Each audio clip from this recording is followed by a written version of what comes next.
congratulations. Thank you, thank you. How long have you been working with this collaboration with Vision Express? Actually, this is almost a 3-year project na. Just because I got connected with Vision Express in 2022 pa. But unfortunately, we didn't really push through with the collection or with the collaboration just because there were so many things going on. I think I wasn't also in the right headspace pa at that time just because daming ang nangyayari. But also Vision Express also was like doing a lot of projects. But I'm happy because even though na-postpone ng ganun katagal yung project, Vision Express was still, game to collaborate. Yung mga umabot ng 9 years. But 9Lives, 9 years. Can you share with us what's the inspiration behind 9Lives, the name of the collection? So, 9Lives kasi, our tagline is for everybody. So, we wanted to create a collection or pieces that look good on everyone. Because personally, I always get so frustrated when I go eyewear shopping because a lot of the pieces don't look good on me. Kahit gusto ko yung pieces, parang pag tinry ko na, hindi na siya maganda. It's too big or sometimes it's too small. Sometimes if it keeps falling. So parang when we were working on the collection, we were really like even to the smallest details, like the logo, the temple, the tiniest details of the eyewear. Talagang kami yung nag-decide kasi when we went to our supplier, lahat talaga ng pwedeng gawin possible. So there was a lot of room to play with. And I'm just so happy that Vision Express was down to kind of do pieces na medyo mas elevated than your usual. But a lot of our pieces din naman kasi are also very wearable. At yun nga, we wanted to make sure that all of the pieces look good on And everyone. unisex. And unisex too. But yeah. why 9Lives? Medyo anticlimactic yung name actually. when people ask me why that's the name, hindi naman sila disappoint, but I guess it is what it is. So when I was thinking of a name, I wanted to come up with a name that kind of is parang medyo that plays around with my name as well. So iniisip ko parang okay, nung una pa iniisip ko Lustre. Before I had a brand na Lustrous, and parang sabi ko parang I wanna veer away from that na maybe I'll just think of something else. So iniisip ko okay, NL.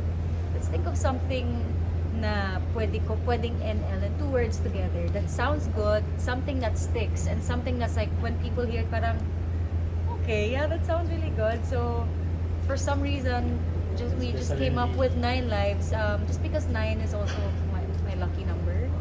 So yun. So sorry, medyo anticlimactic siya, but yeah, it is what it is. Paano naging creative process? Yeah, so it was a lot of parang ang haba nung time that I kind of just sat down with it and tried to think of I guess more like details of the brand, just because it can't just be a name, like it has to have its values, it has to have like the usual like branding and brand guidelines. But I guess just to just to tell you a bit about the collection and how we did it na lang.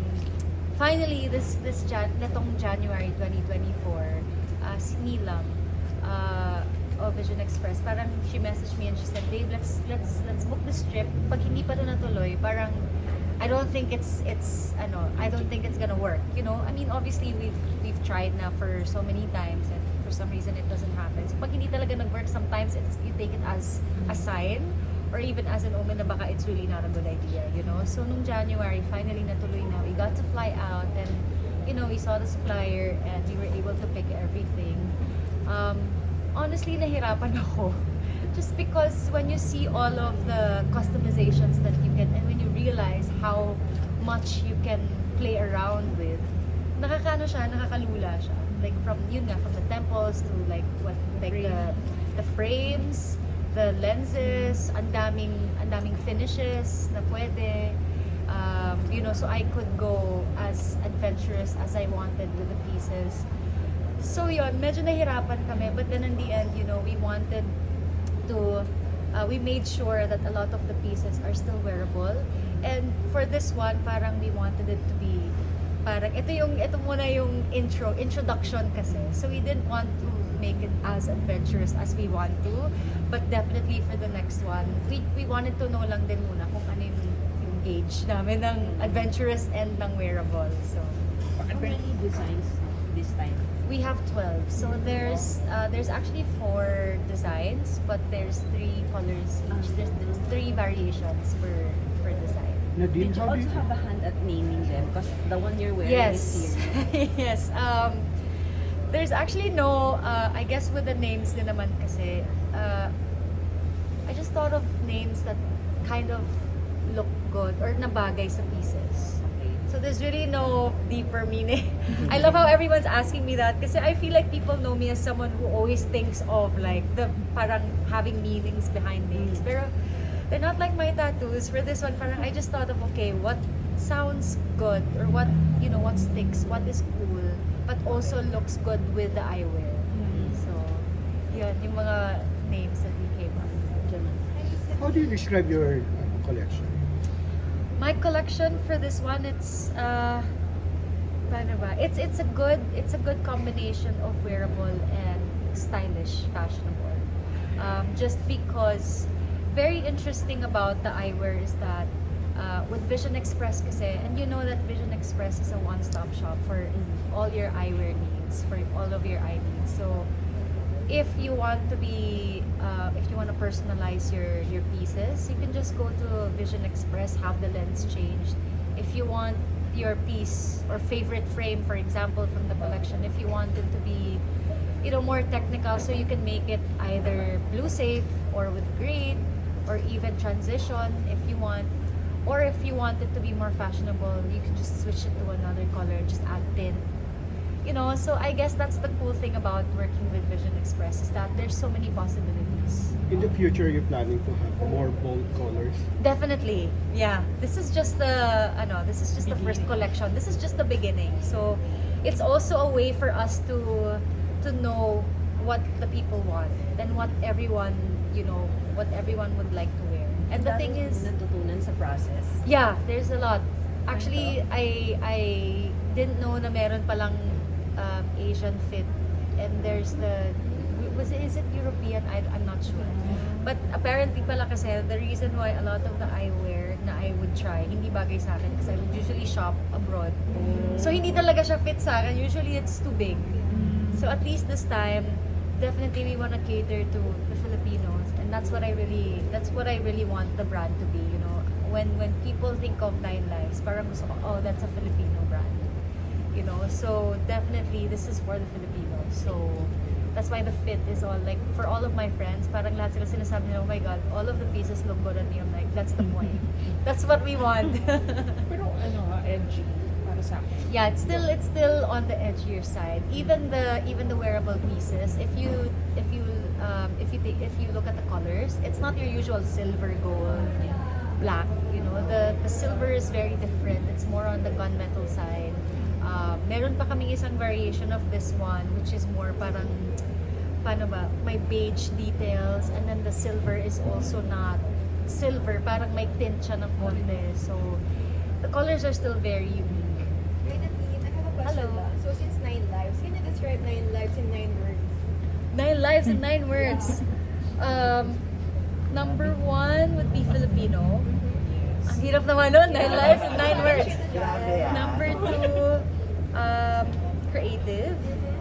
Number 3, hindi siya word, pwede bang for everyone? Okay. For everyone. Number 4, hindi din siya word, out of the box. Number 5, ang hirap naman ng 9. Bold. Number 6, did I say unique already?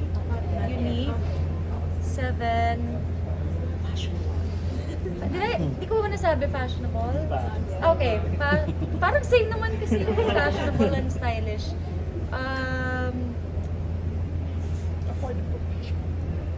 Affordable could be it, yeah. And then 9, what would be 9? Grabe yung Nadine. Sige, I'll go with Nadine na lang. Yeah. Thank you. Which one's your favorite from all of them? Ang hirap mamili because I wear all of them. Actually, I don't wear other eyewear. I only wear the most frequent piece that I wear would be I think the Lima. So medyo ano siya, parang thin frame na squarish siya. Just because when I go out, I don't always wear tinted eyewear naman kasi sometimes I like to wear frames lang just to kind of number one hide the fact that I'm not wearing makeup, and also two, parang more like technical reasons for reading who's safe and all of that. I'm always on my laptop, so that's what I need. Richard, you have a question? On the spot. On the spot. Kanina mo na lang ba na napatry tong yung 9Lives? Everyone. my team, all of my friends, sino pa ba? My family even. My parents have tried it. My dad especially, he's tried it. So literally everyone that is in my close circle. Question ko lang, may grado ba yung mata mo? Yes, but I don't know what my grade is. Because usually I get it checked. Tapos hindi ko it's been changing, so I'm like, I'm just not gonna remember. Yeah. So, in terms of eye health, pasok ka. Yeah. How do you take care ba? Oof. Yeah, that's the thing. I'm not gonna lie, I don't think I'm very careful with, or I'm very particular with eye health. Just because, screen time, I try to limit my screen time, but when I do have a lot of deadlines, I'm always doing a lot of desk work. So I do a lot of like on the road work like this, but also a lot of desk work. So hindi mo talaga siya maiwasan, especially with the line of work that I have. I'm always on my phone, communicating with everyone, and also working on my content. So I think I have limit naman on my phone as much as possible. Like social media has like an hour or a 2-hour limit, but obviously sometimes it's not enough. So I guess yun, rest, and also when I'm in Siargao, I make sure that I wear shades kasi the sun is it could really mess up with your eyes as well. And syempre when you're at the beach, yung reflection ng sun sa water is very harmful. And when you're always squinting, the road then sometimes it reflects light, it reflects the sun. So yun. Nadine, Yes. well, sabi mo nga you've done a lot of things, you have achieved so many milestones in 2024. So what is your vision for 2025? What is my vision for 2025? Definitely more drops for 9Lives. It's really right now. I don't even know. I honestly I want to work on music. I want to work on more films. We have the wine business. We're also launching our plant-based milk. And then we have this. So I honestly don't know, but I guess my vision in 2025 is that all of these brands are moving on its own, and hopefully I get to start working on my music. For last. Kasi ang dami yung na-mention na business, diba, Nadine? Ano ba yung mindset mo when it comes to business? Anong parang core philosophy mo? I mean, definitely a lot of our businesses kasi so we have the How do you restaurant, pick, the plant-based milk, and the wine. The wine kasi really how it happened was parang it was a friend of ours naman who approached us, and my boyfriend and I we love wine. So parang why not? But a lot of the other ones kasi are really connected with my, I guess, with my values then as well. So we have a plant-based restaurant, and because I'm vegan, so makes sense. The plant-based milk as well. Pero even our wine is vegan. So yun, I guess parang that side of my businesses naman, yung mga businesses na yun, it's really more of parang value-driven or purpose-driven businesses. But for 9Lives kasi, it's really more of I wanted to have like parang a creative Outlet. outlet.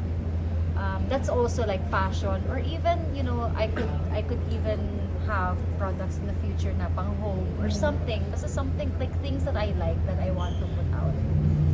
Business lesson na ina-apply mo sa Business lahat. lesson. Oh, I still have yet to learn or to adapt that, pero have a solid team.